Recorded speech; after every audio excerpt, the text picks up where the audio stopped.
Ce deuxième épisode de Loki était tout bonnement excellent. Bonjour à tous et à tous, bienvenue dans cette nouvelle critique de l'épisode 2 de la saison 2 de Loki. Ça fait beaucoup de 2 dès le début. J'espère que vous allez tous très bien. En tout cas, moi ça va super. Je suis très content de vous retrouver aujourd'hui pour parler de Loki, série Marvel que tout le monde adore, que tout le monde admire. C'est une des rares séries Marvel qui est toujours aussi qualitative et on en a la preuve avec cet épisode 2 de la série qui est incroyable. Je vais vous le dire tout de suite, c'est tout bonnement du pur kiff. Et je tiens à préciser avant que ça commence que ce sera full spoiler dans cet épisode, parce que si vous n'avez pas vu le premier épisode, forcément je peux pas vous parler du deuxième épisode sans spoiler. Voilà, maintenant que c'est dit, passons directement avec la critique. Alors ce deuxième épisode de Loki, il est vraiment dans la continuité du premier.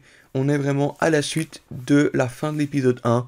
Ils vont chacun rechercher Sylvie. Loki et Mobius partent à la recherche de Sylvie. B15, elle, va tenter aussi de découvrir ce qui se trame avec les autres agents du TVA. La première scène de cet épisode-là, c'est une scène que j'adore parce que on retrouve le Loki que l'on a connu avant la TVA. On a du Loki qui utilise sa magie, qui utilise la malice, les illusions, et ça j'ai adoré.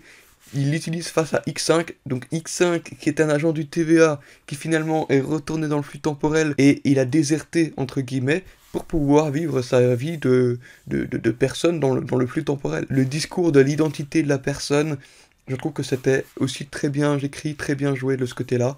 Mais on va rester pour le moment sur le début de l'épisode qui était incroyable. J'ai adoré la course-poursuite entre X5 et Loki, Brad Wolf plutôt, et Loki, qui était folle parce que tu vois que Loki, malgré le fait qu'il ne soit plus exactement un méchant comme il l'avait pu l'être auparavant, tu vois qu'il a toujours ce résidu en lui qui fait que il adore faire ce qu'il fait. Il adore poursuivre les gens, il adore les manipuler. Et ça, c'est le Loki qu'on aime tous.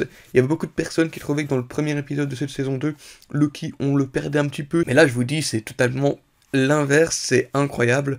On a du vrai Loki. En parlant de ça, il y a la scène de l'interrogatoire. La scène de l'interrogatoire, elle est insane. Il y a un rythme qui fait que on prend le temps vraiment de se poser et de poser des questions à la manière de Loki. Loki va se mettre à torturer X5. Au début de l'épisode, Mobius, Loki et B15 vont récupérer X5 et essayer de découvrir pourquoi est-ce qu'il a déserté, qu'est-ce qu'il a essayé de faire avec le pad temporel qu'il a. Et ils vont le faire passer donc un interrogatoire en essayant de découvrir où se trouve Sylvie. Loki, il a ses manières à lui, et Mobius ne peut rien faire derrière tout ça. Il est coincé de l'autre côté parce que Loki révèle sa vraie nature. Il veut vraiment en faire à sa sauce. Et il manipule tout le monde. Et ça, j'adore. La scène de l'interrogatoire, tu te sens que Loki aime. Tu le vois dans son regard, tu le vois. Tom Hiddleston est incroyable dans cet épisode. Le jeu d'acteur, tu sens qu'il prend du plaisir à torturer X5. Tu vois de l'autre côté Mobius qui est impuissant face à la scène, avant de découvrir à la fin de celle-ci qu'en fait, c'était une manigance de tous les deux, c'était leur plan en fait.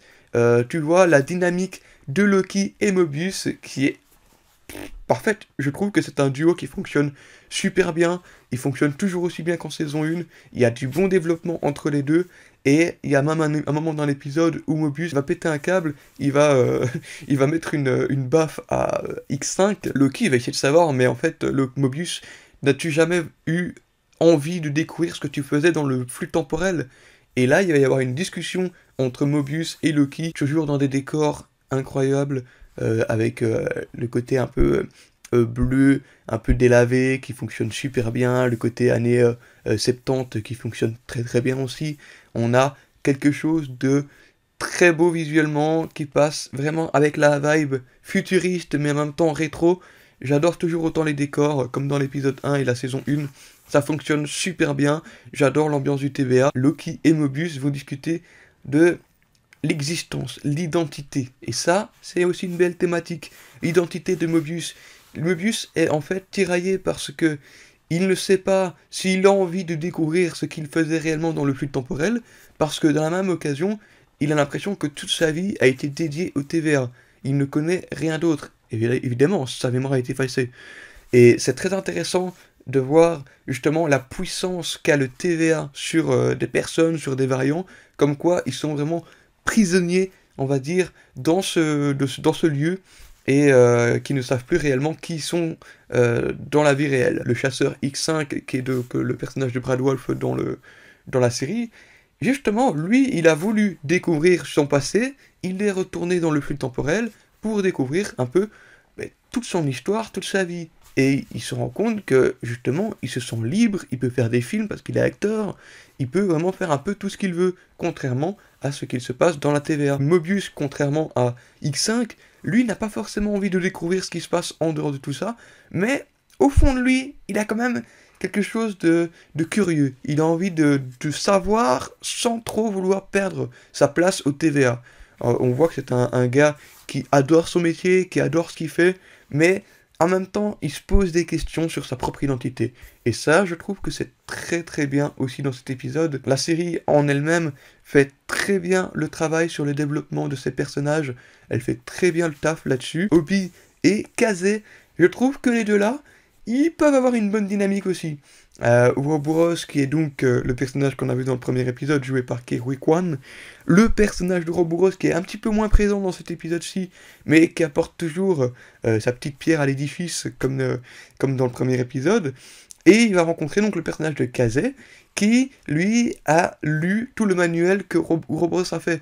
Et c'est un grand fan, en fait, de lui. Je pense que les deux là, à la suite, dans les prochains épisodes, ils pourront former peut-être une belle dynamique, un bon duo aussi, de deux personnes qui connaissent beaucoup sur le TVA, qui connaissent beaucoup de choses, parce que Kazé, dans cet épisode-là, nous a montré qu'il était au courant pour le pad, comment ça fonctionnait, il nous a montré qu'il savait comment certaines technologies fonctionnaient dans le TVA, donc c'est très intéressant de voir un échange entre les deux. Obi, qui est le génie derrière toute la technologie du TVA, et Kazé, qui comprend très très bien toute cette même technologie. Donc, à voir dans les prochains épisodes ce que ça va donner entre ces deux-là. On retrouve le bon Loki qu'on a connu avant, et quand on évoque le passé avec sa mère, etc., tu sens qu'il est profondément touché. Et tu sens que c'est quelqu'un qui a vraiment souffert avec le temps. Tom Hiddleston, il fait toujours un travail monstre. Je verrais personne d'autre jouer le rôle de Loki aussi bien que lui, mis à part peut-être Sylvie. Et oui, parce que Sylvie est également un Loki. Tout cet épisode-là, ils partent à sa recherche avant que X5 finalement ne révèle dans quelle branche elle est. Elle est finalement pas dans le flux originel, mais elle est sur une branche. Ils vont donc la retrouver dans ce McDonald's. La première interaction entre Loki et Sylvie depuis ce fameux moment avec celui qui demeure est très difficile parce que Sylvie veut vraiment laisser tout son passé derrière elle et passer à autre chose, alors que Loki, il a besoin de Sylvie déjà pour réparer le flux temporel, etc. Mais il a aussi besoin d'un soutien parce que il est amoureux de Sylvie, il a envie de continuer quelque chose, il a peut-être toujours espoir, alors que Sylvie, elle est totalement passée à autre chose, et en parlant de ça, elle n'a plus du tout envie de parler du TVA, parce que selon elle, c'est vraiment le passé, elle a fait ce qu'elle y avait à faire, elle est contente même que le TVA parte en vrille, mais elle se rend compte qu'il y a un plus grand danger, et ça c'est X5, justement en panique, qui lui révèle que cette branche-là va exploser à cause du général Dox, avec son équipe de chasseurs qui sont partis dans plein de branches du multivers différentes, dans plein de branches qui sont des branches causées par des variants, pour les exploser. Et là, on a aussi une sorte de petit plot twist, mais c'était déjà un petit peu senti dès l'épisode 1, petit plot twist du côté de la véritable menace. Ok, Kang est la grande menace de la série, du multivers, de toute la saga. Mais dans cette série, on a aussi la menace qui vient directement de l'intérieur du TVA. Et oui, les membres du TVA, les staffs, le général Dox, c'est un juge en plus, ils sont eux-mêmes des dangers pour le TVA.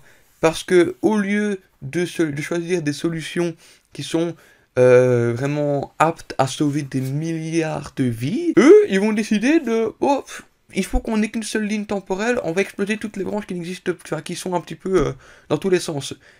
Et en faisant ça, forcément, ils vont tuer des milliards de personnes. Ils se rendent pas forcément compte des dégâts qu'ils causent, mais finalement, le flux temporel va être altéré, donc je pense qu'il va y avoir des répercussions dans la timeline actuelle du MCU, il va y avoir quelques petits dégâts par-ci par-là. Je pense qu'on va savoir un peu plus dans les prochains épisodes. Et donc voilà, Sylvie, à la fin de cet épisode-là, retourne donc dans sa branche qui n'a pas encore été détruite parce qu'ils ont su l'empêcher juste avant qu'elle soit détruite, avec cette scène incroyable de Loki et Sylvie qui vont se battre contre les agents du TVA en utilisant toute leur magie, leur malice, etc. Ça fait plaisir de les voir utiliser la magie, parce que quand ils sont dans le TVA, ils ne peuvent pas, et là, quand ils peuvent se permettre, et ça fait plaisir de revoir ça. Donc à la fin de l'épisode, Sylvie va retourner dans sa propre branche, et tu te rends compte qu'elle a dans la main le pad temporel de celui qui demeure. Il y a beaucoup de théories qui peuvent commencer à se faire. Je pense qu'on va bientôt en parler dans de prochaines vidéos. Je sais pas ce que vous avez pensé de cet épisode 2 de Loki.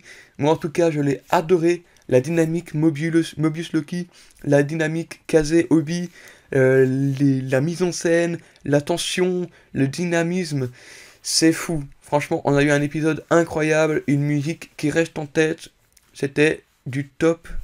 Du début à la fin. Merci à vous d'avoir regardé cette vidéo. N'hésitez pas à vous abonner en cliquant sur le bouton juste en dessous de celle-ci et aussi me suivre sur tous les réseaux, à savoir TikTok, Instagram et Discord. Et il ne me reste plus qu'une dernière chose à vous dire, c'est à la prochaine pour de nouvelles vidéos. À très bientôt.